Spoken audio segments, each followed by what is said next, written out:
पेटाने पहिल्यांदाच माधुरीला आपल्यापासून दूर नाही केलं, तर याआधी सुद्धा आणखीन एक हत्ती त्याने कोल्हापूरकरांपासून दूर केलाय. तो हत्ती कोणी साधा सुद्धा नव्हता, तर आपल्या कोल्हापूरच्या ज्योतिबा डोंगरावरचा सुंदर हत्ती होता. त्या हत्तीचं नाव होतं सुंदर. 2007 मध्ये आमदार विनय कोरे यांनी ज्योतिबाच्या डोंगरावरती ज्योतिबाच्या सेवेसाठी आणला होता. तो कोल्हापूरकरांच्या इतक्या जवळचा झाला होता की लहान लहान लेकरं आणि वयस्कर माणसं सुद्धा त्याच्यावरती आपला जीव ओवाळत होती.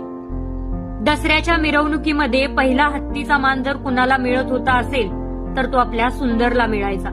पेटाला त्यावेळेला सुद्धा कोल्हापूरकरांचं सुख पाहावलं नव्हतं. 2014 मध्ये पेटाने न्यायालयात याचिका दाखल केली. त्याच्या म्हणण्यानुसार सुंदरची योग्य काळजी घेतली जात नव्हती. मुंबई उच्च न्यायालयाने पेटाच्या बाजूने निकाल दिला. त्यानंतर बेंगळूर जवळील बन्नेरघट्टा अभयारण्यात त्याला हलवण्यात आलं. तुम्हाला माहिती आहे का, माधुरी जाताना जशी रडली तसा आपला सुंदर सुद्धा रडला होता.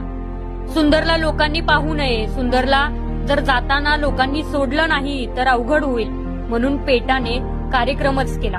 अर्धे सकाळी त्याला टेम्पोतून घेऊन गेले. 4 दिवस आपला सुंदर रडत होता. 4 दिवस त्या टेम्पोत चढत सुद्धा नव्हता. जबरदस्ती त्याला पेटाने भुलीचं इंजेक्शन देऊन त्याला टेम्पोमध्ये चढवलं. साखळदंडांनी बांधून घेऊन ते 700 किलोमीटर लांब बेंगलोरला घेऊन गेले. पेटाचे हे वैमनस्य आत्ताचं नाही. पेटाने आपली माधुरी आपल्यापासून दूर केली. याच्या आधी 2014 मध्ये पेटाने आपला सुंदर सुद्धा आपल्यापासून दूर केला. आपली माधुरी आपल्या नांदणीच्या मठाची शान, आपला सुंदर आपल्या ज्योतिबाच्या डोंगराचा शान होता. या दोघांनाही पेटाने आपल्यापासून दूर केलं. पेटा सामान्य माणसांना त्रास देण्यासाठी कोणत्याही थराला जाते की काय असंच आजकाल वाटायला लागले. कारण कोल्हापूरचे हे 2 हत्ती आणि हत्ती म्हणजे कोल्हापूरकरांचा जीव होते.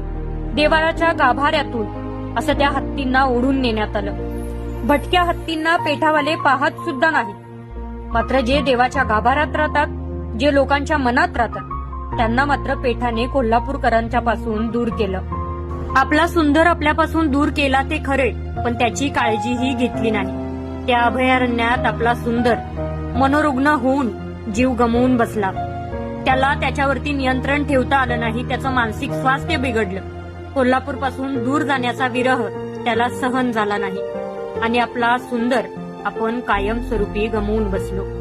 पेटाने कोल्हापूरमधून फक्त हत्ती नेले नाही, कोल्हापूरकरांचं अस्तित्व आणि कोल्हापूरकरांचा जीव परत नेला. आपल्या सुंदरचा तर जीव घेतलाच, पण आपली माधुरी, तिच्या जीवाशी तर हे खेळणार नाहीत ना.